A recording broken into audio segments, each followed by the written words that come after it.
Right, everybody. First people dropping in. A very warm welcome. Another edition of Photographer Spotlight, this time with Mike Sutherland. I'll introduce him in a minute. But if everybody who's dropping into the webinar can be so kind to people, I see lots of returning customers here as well, returning visitors, I should say. So hi Silke, hi Karl-Heinz, great to see you again. Well, let's just tell a little bit about where you're from, so we can get a bit of sense what kind of audience we're dealing with today. Is there people from Africa? Is there people from Europe? And then meanwhile, I'll introduce our guest for today. Mike Sutherland, photographer in the first place. But secondly, he's running a very, very beautiful safari company called Escape Safaris. Mike, welcome to the chat. We've been chatting before a little bit about what to talk about today, but essentially we both agreed that if we just talk about beautiful images, which we both love a lot, and about Africa, nothing can go wrong, and we can entertain people for hours. So Absolutely. Please be so kind, Mike, to introduce yourself, and then let me know if I have to start sharing any of the slides. Cool. So yeah, to everyone that is on, thank you so much. This is a huge privilege for me, obviously, to be here to chat to P and to be involved in a very small way in Prince for Wildlife. I'm a massive fan, so yeah, to sit here is an honor. I am from South Africa, originally from the east coast of the country in a small town called Durban, and I now live in Cape Town, so opposite end of the country. Very far from the safari destinations. But yeah, I found myself down here a couple of years ago. I grew up in Durban. We grew up loving the bush, traveling to the places like the Kruger National Park on family holidays, things like that.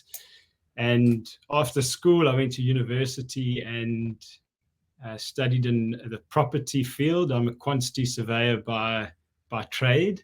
Oh, wow. And yeah, very soon after finishing university, I got an opportunity to go to the bush and to go and visit a friend who worked up at Pinda, which was not far from my home, about 3 hours from home. And packed a little bag and very excitedly drove up to Pinda. And that was in 2010. And sort of 12, 13 years later, I find myself here sitting behind the screen. I worked in the bush for 4 or 5 years as a guide full-time. I worked with and beyond at places like Pinda and Kwandwe in the Eastern Cape, and then moved to Londolozi in the Sabi Sands, which I absolutely loved. And then, yeah, in 2015, I left the bush and started pursuing a career as a private guide. And started to travel Africa and seeing all of the beauties and the wonders that this continent has. And then, yeah, like you mentioned, in 2018, with a very good friend of mine and now business partner, Don Hyena, we managed to start a business called Escape Safari Co. And fortunately made it through those difficult times of COVID. And so, yeah, here we sit. Very fortunate to be in the position that I'm in. I love what I do, and I think that's a privilege. I think a lot of people spend a large part of their life trying to find the thing that they love and trying to pursue that. And I feel very lucky that I can do every day what I love to do, whether it's behind a computer, because that does form part of my role, or out in the field showcasing Africa to guests, whether it's photographers or families, just showing people the beauty of our continent. Beautiful, beautiful. Yeah. I see there's Garrett from Mala Mala, which is just right around the corner from Londolozi, eh? Yeah, exactly. I saw old G-Nut a few weeks ago up at Mala Mala. And also a good friend of mine, Toby Pheasant, I see he's online as well. You got some backup. But let's go back in time, Mike, a little, because would you call yourself, if you look at what you do now, I mean, you're running a company, you're a photographer, you're a guide in the first place, but if you could give like a few percentages to how your daily work, what your daily work centralized. I mean, of course, there is the big misconception that photographers run in the field like Indiana Jones 95% of the time, right? Yeah. So let's start off with that one. But if you could indicate a bit like how your life looks like, what it centralizes around. Are you sitting in offices? Are you running the business in the field? Are you shooting or are you private guiding? How's the balance? Okay, yeah, it's an interesting question. I think you make a good point. A lot of people have this understanding that we just live in the field and we take photos for a living. For me, that's just a passion that's evolved out of spending a lot of time working in the bush. But right now, I would probably say that 30% of my time is spent in the field.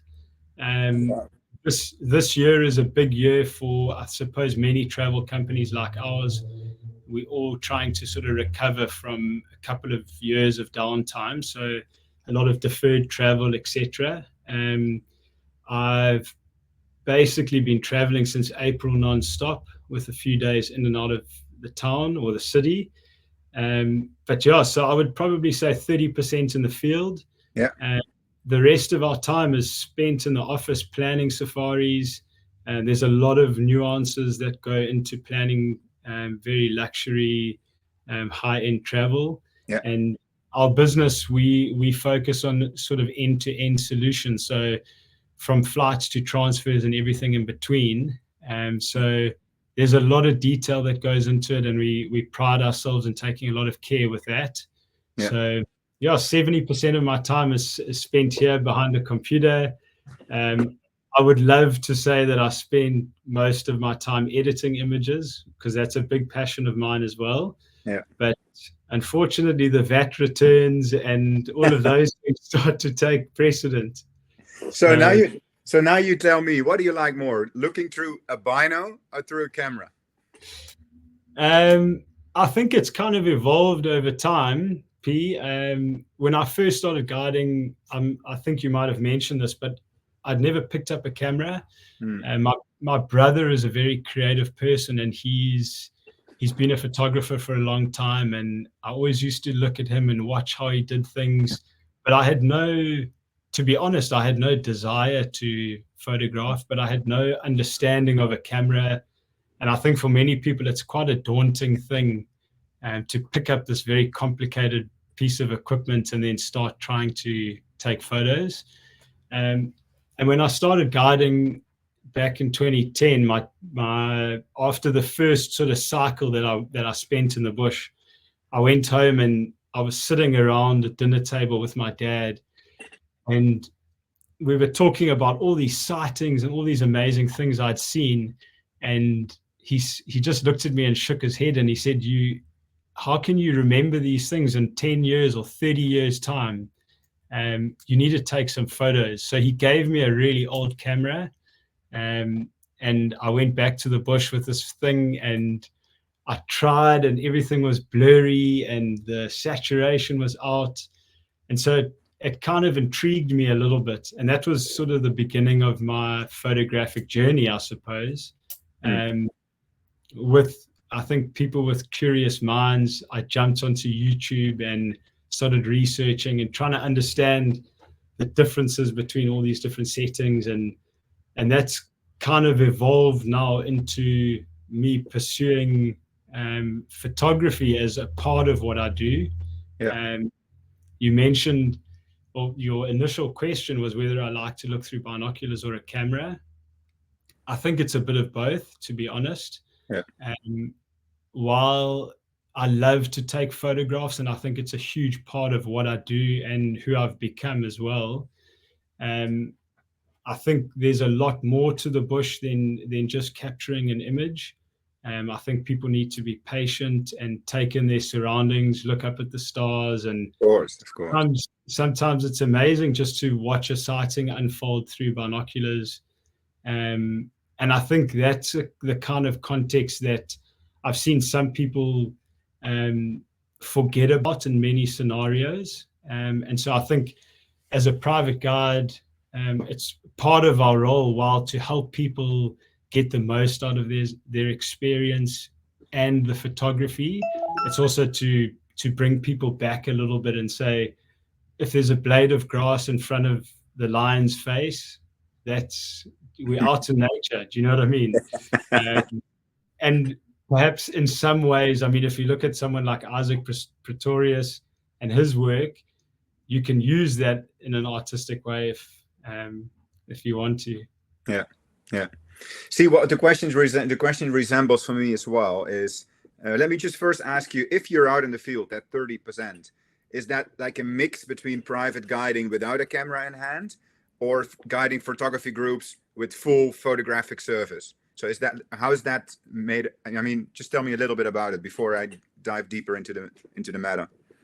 Cool. So yeah, so a lot of our trips it's a combination of photographic safaris, multi-generational families, couples traveling together on safari that we host. And so I think first and foremost, I see myself and our business as, I suppose, facilitators of experiences. And for the most part, the photography is a byproduct of that. I always travel with a camera, and I'm always capturing content, whether my guests are photographers or not. Those that aren't, you often find that someone in the family is quite into it, and so you help them along through that journey. And if they aren't, then I document the trip for them, photograph the family, try and capture those behind the scenes moments, because it's always nice for people to go home with some cool pics. And then the photographic specific stuff, we do a bunch of that as well, where we travel with photographers or people that are trying to sort of learn and grow. And it's been amazing. Actually, I've traveled with some people quite often now, and to see the photographic journey that they've been on, and to have played a small role in that is also, it's quite amazing to see. It's quite humbling. Yeah, I just told Mike in a small introduction chat before we went live that everywhere I go in Africa, I hear good news and good stories about escape safaris, which means that it does ring a bell with a lot of people. So one question I'm having about this is, and I highly encourage all the listeners to check you out on Instagram, Escape Safari Co, I believe it is the handle. Yeah. And one thing that really strikes me, and of course I'm keeping an eye out in the industry. Whatever happens with these safari companies is always cool to witness. And one thing that strikes me time after time is the quality of your video content. So the fact that you're actually not only shooting in the field, not only privately guiding people, but at the very same time, and I'm not sure if it's you and Don doing it or if you're bringing someone along, but it really looks like there is a video crew on each trip, just making cool, just capturing a cool documentation of highlights. So how do you do it? Yeah, look, that's a bit of a tricky one. I can't take all the credit for that. Don has a massive role to play in that. Through the difficult time that COVID was, we just sat down and we tried to come up with some ways to do things a little bit differently. We saw online that everyone was going the video route. I mean, if you go on Instagram now, you'll see that every second post is a video. And so to try and stick with the times a little bit, we started focusing a little bit more energy into the videography side, but with the same eye. So looking for those very similar moments, very clean kind of imagery. It doesn't always work. It's really, really tricky. You end up videoing hours of footage and only using a few seconds. But yeah, sort of between Don and I, we capture all of that content while on safari. But Don does most of the editing. He's got a very, very good eye. And yeah, during COVID, because there wasn't much travel, and we had a business to support, we reached out to some lodges and we started doing content creation for lodges. And part of that was video. So we kind of went back to the drawing board and we upskilled ourselves and we learned how to film a bit better and how to edit. We got the right software and that kind of thing. And it's just sort of evolved from there. Yeah, beautiful. Great. Really making a difference if you ask me. So good job, man. So Thanks. let's go back to the essence of. I mean, you've been spending quite some hours in the bush. So let's go back to the essence of being in the bush. Let's forget about photography and binoculars and guests and just you in the bush, right? So what is it just that really hits you time after time? What is like a true, and I'm not talking like from a guest perspective, but what is the connection you feel that makes you go back into the bush time after time? What is the true safari for you? I think it's a difficult question. I think a lot of people would take it in a different way, and everyone has their own experiences. For me, I mentioned that I grew up going to the bush. I have quite a big family. I'm very fortunate. Lots of cousins and aunts and uncles, and my grandparents owned a home on the Crocodile River when we were very young. And so every year we would holiday there as a family. And so there would be 30 of us. We would go in these old VW Caravel combis, drive 12 hours from Durban to Crocodile Bridge. And so for me, going to the bush has a very, very nostalgic feeling. I remember sitting around those fires early in the morning before the sun rises, drinking hot chocolate around a fire. So just going to the bush and being in that environment, listening to birds and sitting quietly at night and listening to cicadas around you or whatever it is, the owls calling, I get transported back into those times. So I think that's something that kept me coming back time and time again. In my career as a guide and sort of photographer, whatever you want to say, I tried to leave the industry a couple of times to pursue a corporate career. And everyone said, yeah, you need to follow what people are doing, don't fall behind. But I just couldn't shake it. And even now, it's still a massive passion of mine. So I think it's the nostalgia that takes me back. I think there's so many parts of Africa that remain untouched and undiscovered. Even though lots of people have been to places like the Congo or wherever you go there, people have been, but I haven't been. And people that I go with haven't been. And so to take that sort of innocence and the curiosity with you wherever you go, I think that's also really important. So there's so many places still to explore for me and for so many people out there. But even going back to places I've been to many times, I think just being in the bush is just a really, really special place. And I think a lot of people, especially some of the names I see that are on the call, they can empathize with that a lot. It's a beautiful answer, mate. Really, I like it a lot. And I can believe it's a big challenge and at the very same time, a big privilege to try to convert that nostalgic feeling into the experience of a group of people that never been to the bush before. Yeah, that must be like one of the coolest, but one of the hardest aspects of running a business. Yeah, I completely get what you're saying. I think if I can sort of go through my journey personally and emotionally with the bush, there were times where in my guiding career where taking a photograph was a priority. And very quickly I realized that there's something that's not right here, that I wasn't doing it for the betterment of my guests. And so when I did realize that, I had a complete shift. And I think for me, even though taking photographs is amazing, it's a huge part of what we do and why I love what I do. I think the biggest privilege for me, and I say this with all honesty, is looking at guests when they see a leopard for the first time or experience something amazing out in the bush. I draw a lot of energy from that. And I think to try and translate my feelings or my take on the bush onto guests, I think hopefully it's natural, it comes across authentically. But yeah, it's just about showing people and helping them to engage with it in the right way. Yeah. That's beautiful. That's beautiful. I see the first questions coming in.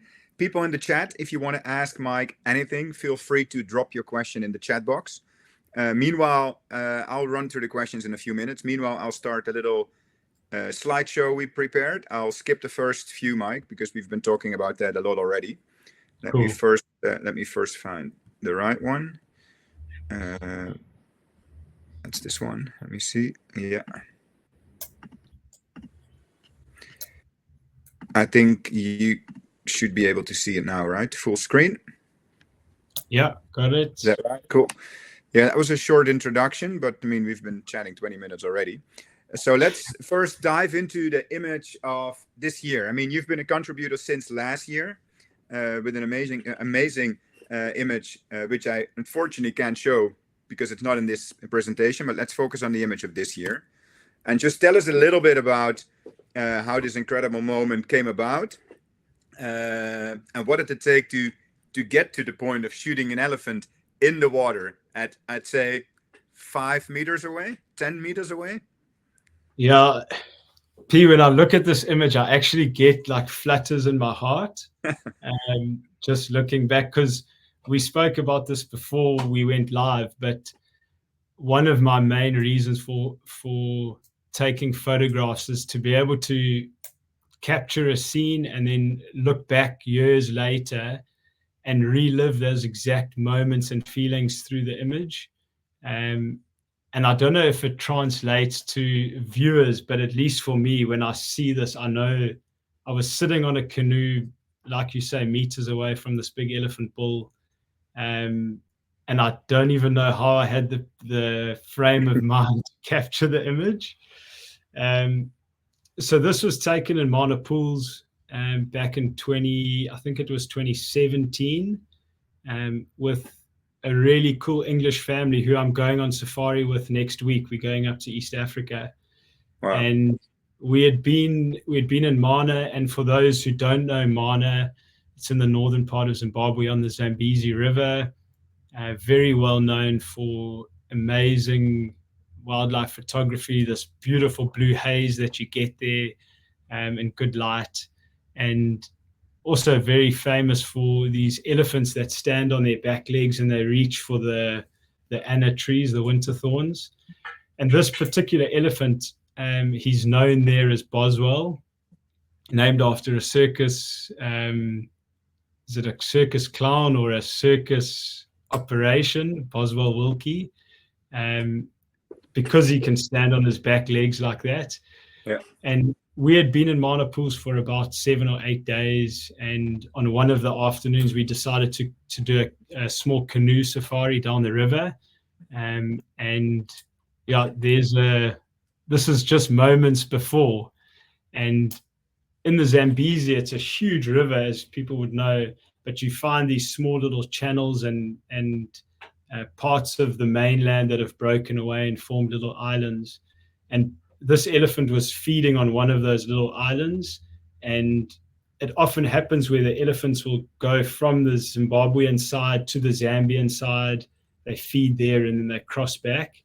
And he was on his way back to Zimbabwe, and we just happened to be heading past, and we came around a corner and there was a small little gully, and there's obviously momentum from the water flowing past you, and we just couldn't stop ourselves. We were trying to sort of backtrack, and he just walked slowly straight across in front of us.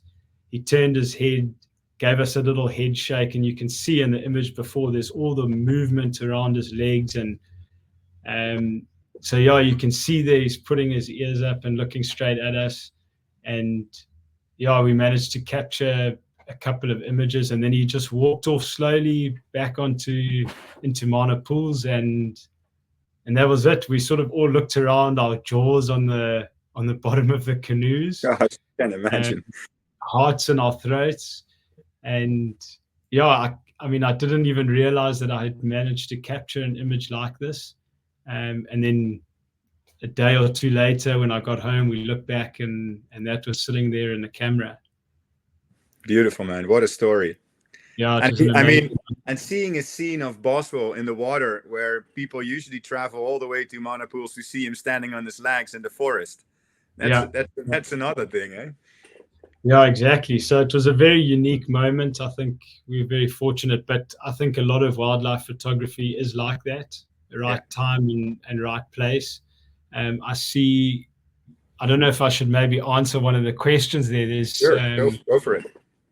someone asked the question, Max asked, how do you approach the photography, and um, do you go on safari and try and capture that, or you just capture what happens? I think that's a perfect example of it. I had no intention or idea that we would have a moment like this. And so, for me at least, we go out just to enjoy ourselves, and hopefully you have moments like this. It takes a lot of hours in the bush and a lot of patience. Sometimes you're rewarded and sometimes you aren't. And when you aren't, it's sometimes better because it gives you some perspective as to what it takes to capture good images like this and experience these sorts of things. Beautiful. I mean, I'm sure you can agree, but there is one concept that happens a lot in Africa, and I put always all my trust and good energy into it, and that is muti or juju, right? And that is how the bush works. I mean, Absolutely. it's all karma. And I'm a Absolutely. very big believer that if you just slow down, you just accept the pace of the bush, you accept the natural rhythm of the cycles of the animals, then this is your reward. This is what Yeah, happens every now and then you just soak it in and you continue. exactly. No, I completely agree with you. I think that's one of the only ways to approach the bush. If you put a lot of pressure on yourself to see all of these things, you go out there and, like you say, that karma is not with you. The juju is not there. Um, and so if you go out with a good attitude and you're open to whatever happens and whatever comes, I think that's when you are rewarded. Great story. So I saw there's another question a little bit up. Let me see. Oh, no, it's this one. Do you share the photos you take of wildlife during tours with families? Absolutely, yeah. So this was also, I think, something we covered a little bit earlier, but part of our trips. It's a lucky couple right here. Yeah, exactly. Yeah, but yeah, part of our trips are photographic, and other trips I go on them and I host families, and document the trips along the way. So Yeah. I think it's quite a contentious issue within our industry with um, guides or photographers like myself going on a safari and just worrying about my photos, etc., etc. I don't think we should go down that route, but No, no. at least for me, I'm being brought along on a safari to experience this with people, and so they should also benefit from all of this beautiful stuff. If I can capture great images, then it's a privilege of mine to share it with people. Yeah. One more question before we dive deeper into another sequence of images is, what gear do you use? We can of course talk about it for hours, but just try to be brief. Are you shooting Canon, Nikon? I'm a Nikon man. I you used to shoot with Canon up until about 2013, and then one day I had a guest who arrived at Londolozi. He had a D810 back then, and he sort of said, "Why don't you have a look through this?" And I remember snapping a few pictures away, and that was the end of my Canon. I went to Nikon the next day. So yeah, I'm a Nikon man. I've got a few bodies, a D850 at the moment, and then a mirrorless. I've got a Z6 II, and then a combination of lenses between Don and I. We've got some big lenses. We've got some prime lenses. I think if I had to say, I would say my favorite lens is probably the 70 to 200 2.8. I think it's probably the most versatile lens that I own. Yeah. It's always a hard guess which one. I'm always trying to challenge myself by bringing one lens on one trip, one day, and bringing one lens and just see what happens, which is just a nice gimmick. But I agree that 7200 is probably the best range to get good captures of all different species and compositions and scenes. I agree. Yeah, exactly. Do you ever work with remote controlled gear, or it's just all handheld? All handheld. I've never personally sort of gone into that space. I find it quite intriguing though. Mm-hmm. Yeah, I think with what we've done and how our business has evolved, you start to focus on other things and you lose time to of course to look into that kind of stuff. But yeah, I never used any remote control stuff. Cool. Just all handheld. Hope that answers the question. If not, please let me know. Let's keep browsing. Another amazing story, probably. Yeah. So I think this is probably one of my favorite images that I've ever captured. This was up in the northern part of Kruger in the Porphyry region. We were staying up at a lodge called the Outpost, and up there it's in an area called Crook's Corner on the Limpopo River, where the Luvuvu and the Limpopo meet. And in that area, there's good wildlife, but it's quite tricky to find and view. And there's some beautiful big fever tree forests there along the Luvuvu, and you get these jackalberry forests along the Limpopo River. And there's a lot of walking that takes place up there. So a lot of people going up there on walking safaris. And we were on our way from the lodge towards that big fever tree forest that morning. And we were approaching the Luvuvu River, and there's a bridge. It's a public access bridge, so within the Kruger National Park. And we were driving towards this bridge, and I noticed on the other side there was this dark speck in the middle of the road. And what was quite fortunate for us is on the bridge itself, there's a sign there that says you may alight from your vehicle. So in the Kruger, you can't just get out your vehicle and walk around it. You'd be crazy to do that. But on that bridge, we were allowed to get out of the vehicle. And so I turned to the guide and I said, "Do you mind if I jump out?" And he said, "Absolutely no problem." So I jumped out the car, and you can kind of see at the bottom of that image, there's that very faint sort of haze. I lay as close or as flat on the floor as possible and just snapped away a couple of images. I think when we were sitting there looking at it in real life, it didn't have this exact feeling that you see in the image. But when I looked back at the image later on and noticed all of the different colors and the light coming down from the trees, it's an image that's stuck with me for so long, and I always go back to it. It's definitely one of my favorite images I've ever taken. What time of the day is it again? It was late morning, so you can see in the top left of that image, there's like an orange glow that's sort of piercing through. So it must have been sort of 8, 9 o'clock in the morning. So still quite soft light.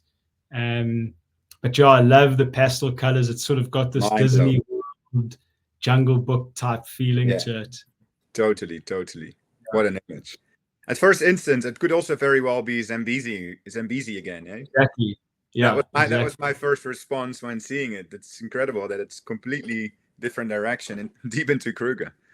Yeah, no, it was a very lucky moment. But there again, it's a great sort of way to showcase how we could have been there 5 minutes before or 10 minutes later, and it just would have been a road going through a forest. That's it. Juju on your shoulder. Yeah. Or on the shoulder of your guide. You never know. Yeah, exactly. Beautiful. You got a few other images, and I'm sure there's plenty of stories to tell about this. Yeah. So also, I think a firm favorite of mine, a moment that I've relived so many times in my mind. I started going to Botswana when I first started private guiding, sort of end of 2015, early 16. And I really just fell in love with lechwe for some reason. They've become my favorite antelope. And to go to the Delta and see a herd of lechwe running through the water is an amazing thing to see, whether it's in or the Jar Flats, or even from a helicopter. P, I'm sure you've done some chopper flips over the Delta. Yeah. And Amazing animals. Yeah, beautiful. And just to see them sort of gracefully gliding through water is incredible. And I think so many people, I tried for so long to try and capture an image of a lechwe jumping over a channel or through water. And I think it's such a difficult thing to pull off. I've tried again and again and again, and you can never quite get it. But this morning, when this image was taken, we were staying at a camp called Little Vumbra, up in the northern part of the Delta, close to the Panhandle. And that lodge is on an island, so it's surrounded by water. And the only access to the lodge is by boat. And so you'll see the channel that goes off to the left, and that's the channel that takes you to the actual camp. And we were driving down this channel from the camp to get to our vehicle before heading out on morning game drive.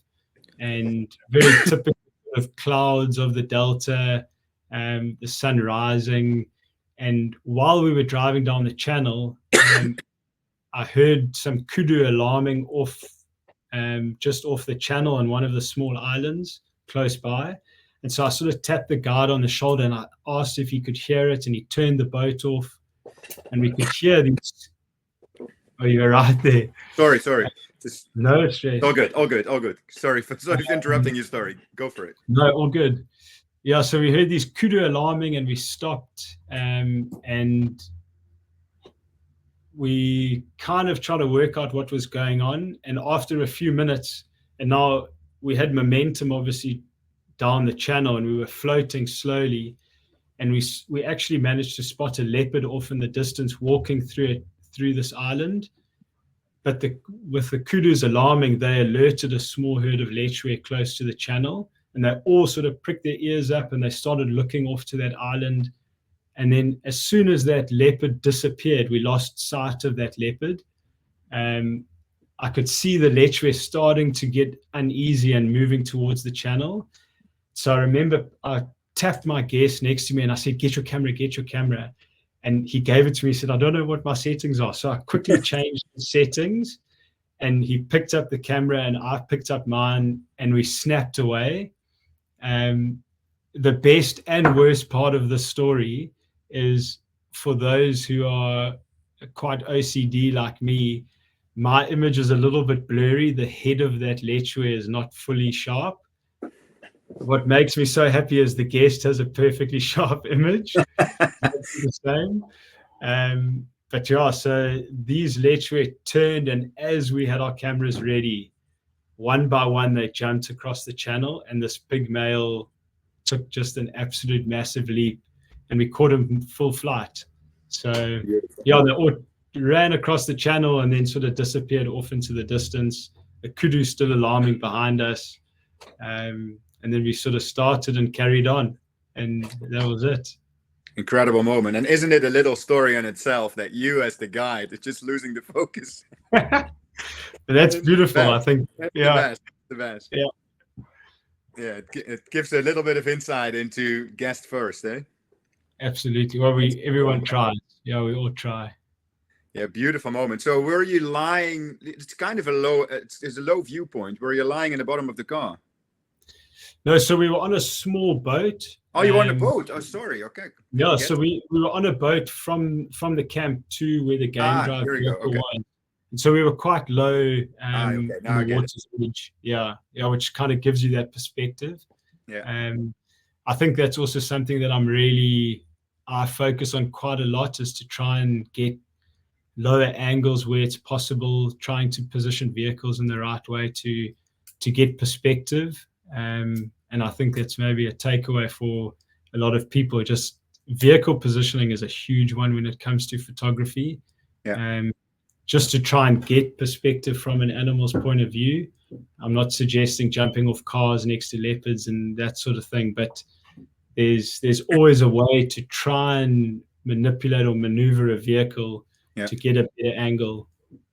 I mean, big credits and big props to guides in general for always doing that job. I mean, they're if you ask me, they're very often, and I'm not talking private guides, but just lodge guides or lodge drivers. They're very often undervalued, but they play one of the biggest roles in the entire photography industry, getting you in the right position at the right time.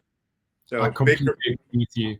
Big credits for all the guides out there, if you ask me. Let's just quickly browse through the images. We've got another 5 to 10 minutes on the clock.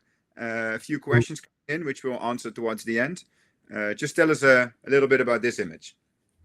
I'll keep it brief because we're going to run out of time. But I think to photograph a brown hyena has been a dream of mine for a long time. It's a very difficult animal to even view. This was in November last year in the Machadi salt pans. We were at Jack's camp with a very well-known guide there. His name's Super Sandy. P, I don't know if you've ever and he knew of this hyena den, brown hyena den, and he took us across there and we searched, and we didn't have any luck. And we were heading down to one of the salt pans to go and have a drink. And just off in the corner, he spotted this brown hyena.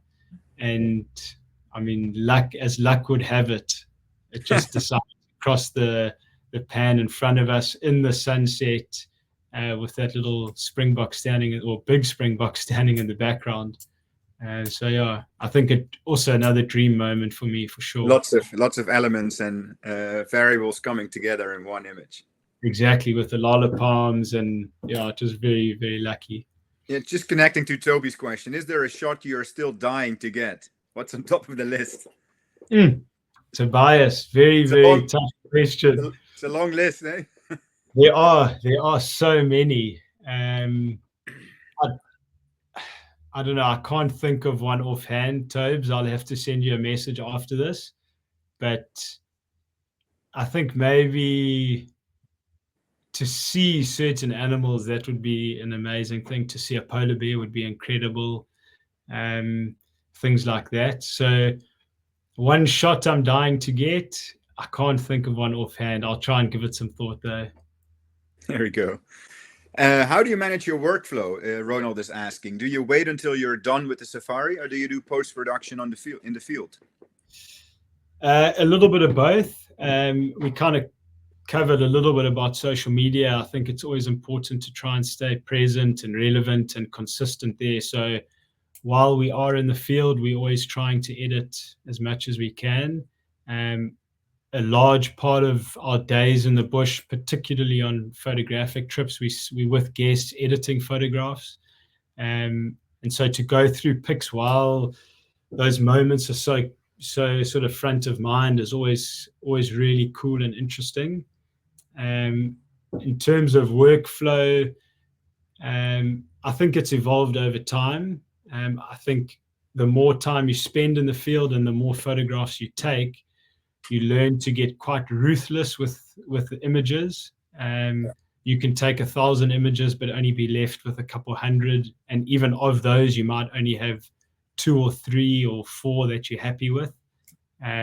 So I think obviously the digital age has allowed us to dive into quantity. We just take lots and lots and lots of pics, and I think for me personally, I'm trying to sort of avoid that.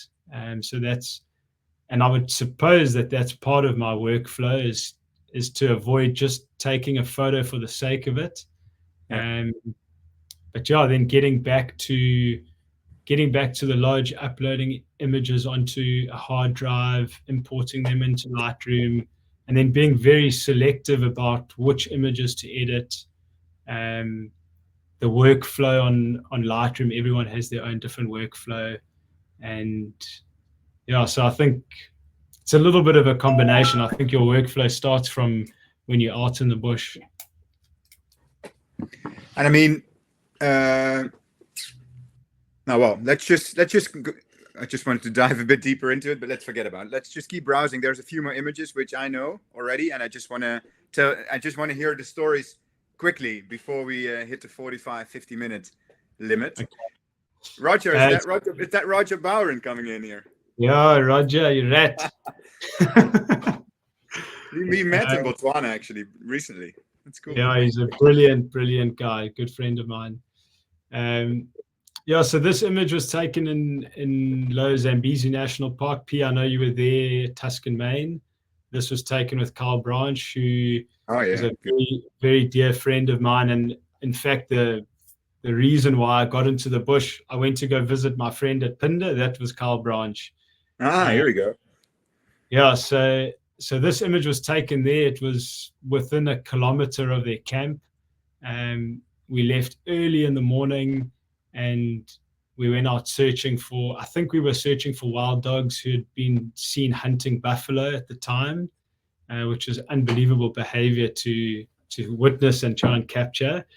We didn't get lucky that morning, but en route we found this big male leopard in a tree, and we were pretty far from where he was when we spotted the leopard. And the guests that I was with tried to sort of encourage us to go really close, get under the tree, look up. And I just kind of stopped everyone and said, hold on, let's see if we can approach this in a different way. You've got this beautiful blue haze behind the leopard. It's this massive winter thorn forest. And so we did a massive loop around this tree, just trying to find one gap. And fortunately, there was a little gap through the trees. And we must have sat there for a good 2 hours with this leopard moving up and down and yawning and sleeping, a lot of sleeping, which is why we were there for so long. But yeah, that was kind of the moment. So I think maybe the takeaway from that is to think a little bit out of the box. I know a lot of us get very caught in these portraits and getting really close and zooming up, and I think there's always room in someone's portfolio for that kind of imagery. But it also takes a lot for you to stand back a little bit and appreciate the environment that you're in. And I think I personally love photographing animals in the environment and giving a viewer perspective of what the place looks like, instead of just zooming in really close. A little leap of faith happening here. I would love to know the story if the leopard would have disappeared right away into the thick mist. It was a leap of faith, I must say, but it paid off in the end. Unfolded beautifully. Yeah, cool, man. Yeah. Right. I think it's 2 more, hey? No, let's, this is a shot I absolutely love. Let's chat about this for a moment. Yeah, so another firm favorite of mine. This was taken flying over an area in the Delta close to Mambo from a helicopter. You get these big papyrus stands there, and we were flying over. It's a huge herd of elephants walking through, and all of those little patterns you see in there, those channels, those are all formed from elephants and hippos moving through. And you'll know, if anyone has done a helicopter flip in the Delta, you'll know that those pilots are very sensitive to animals, and they don't hover around and circle elephants. It's kind of a quick look, and then you fly off. And we happened to just bank at the right time. I leant, because the guest was on the left, I leant over the guest and took a couple of shots, and got really lucky with this image. But I just love the colors and that really, really soft flow. Beautiful, as if the wind is going through the papyrus. It's great movement. Great movement. A few last questions coming in. What's your favorite animal to take pictures of, and why? That's a good question, Lloyd. I think it's got to probably be between leopard and elephant. Leopards, for me, they were always a nemesis growing up. It was the one animal that I just loved so dearly, but we never got to see them. In my first year of guiding, I didn't see a leopard for 12 months. Is that why you moved to Londolozi? Yeah. Big reason.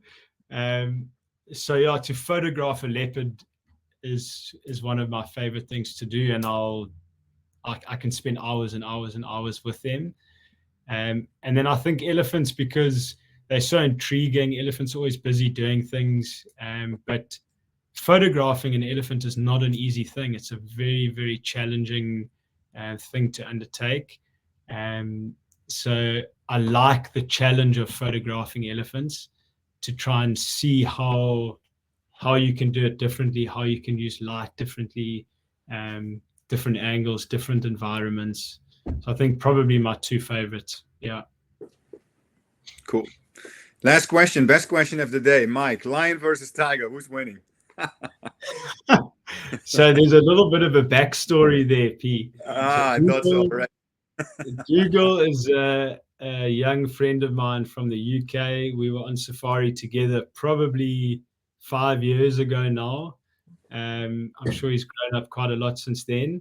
And when he asks that question, I had a story when I was guiding with a family, an Indian family, and no disrespect to anyone from India watching, but the father, on the way back from a game drive, we must have been an hour from the lodge. We had just seen a big pride of lions, and he sort of tapped me on the shoulder and he said, "So Mike, between a tiger and a lion, who'd win?"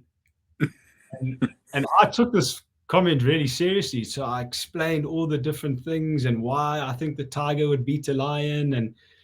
And he sort of sat back and he thought, and he said, okay, no, he understands. And then he said, what about 2 lions versus 1 tiger?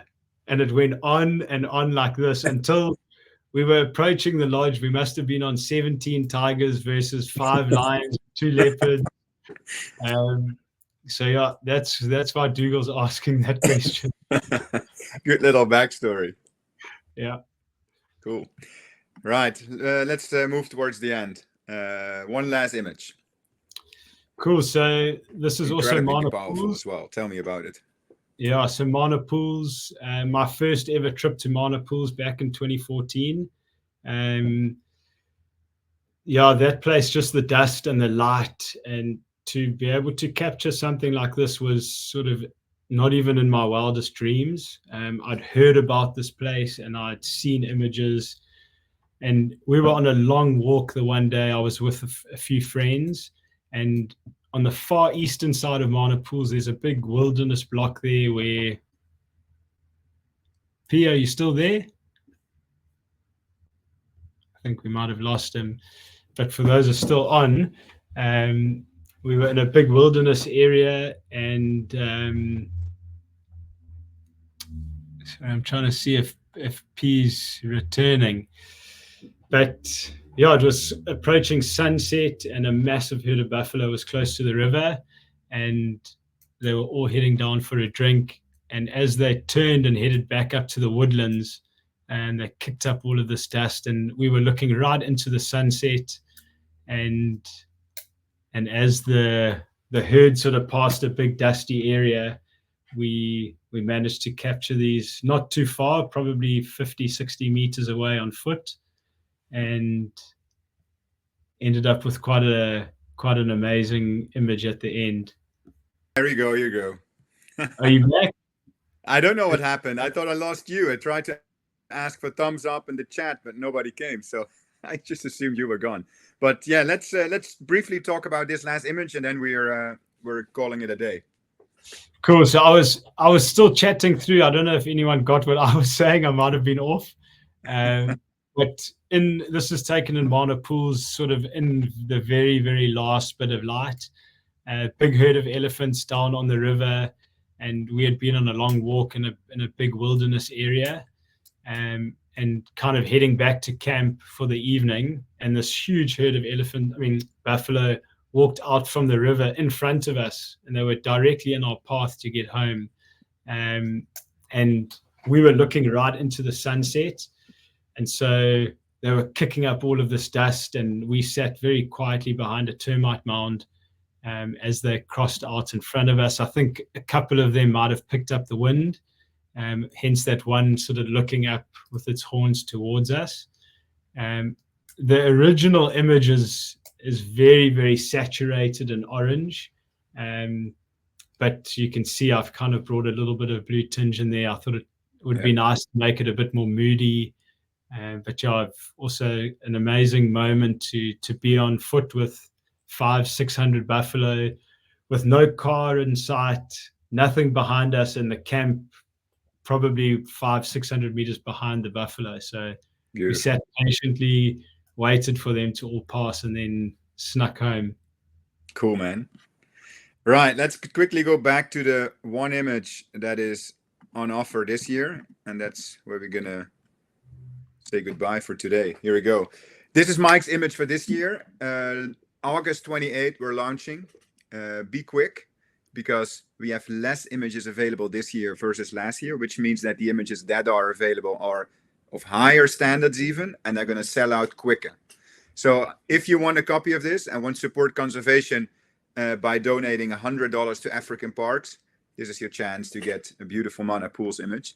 Mike, thank you for today. I see a few people asking if this is recorded. That's the case, which means that it will be published on our website. All the people that are in the chat now, or the people that registered for this webinar, will get the link right away, and everybody else will get it after all the webinars are finished. We will put them all on the website, and then you can rewatch, or on YouTube, I believe, you can rewatch all of them as many times as you want. Right. The next one, I see questions coming in. I just downloaded the schedule. The next one is happening on Sunday, August 7, with Kate Oxman.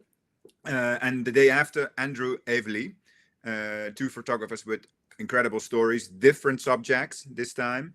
Kate is hosted by Marion, my better half, and Andrew is hosted by Chase. Chase is running our online marketing and is hosting webinars as well. So I won't be here for a while. I'll be back on Friday, August 12th, with Richard Flack, who is a very, very avid and successful bird photographer, I should say. And then there's a whole bunch of other webinars coming up in the next 2 to 3 weeks. So we keep firing them towards you. Thank you, everybody, for your questions. And until we meet again, thank you, Mike. Great storytelling. And I'm sure we're going to meet in the bush one day. Yeah, I hope so. I look forward to it. Thank you for having me on. It was an absolute honor.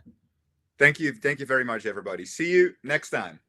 Alrighty. Cheers. Cheers. Bye-bye, man.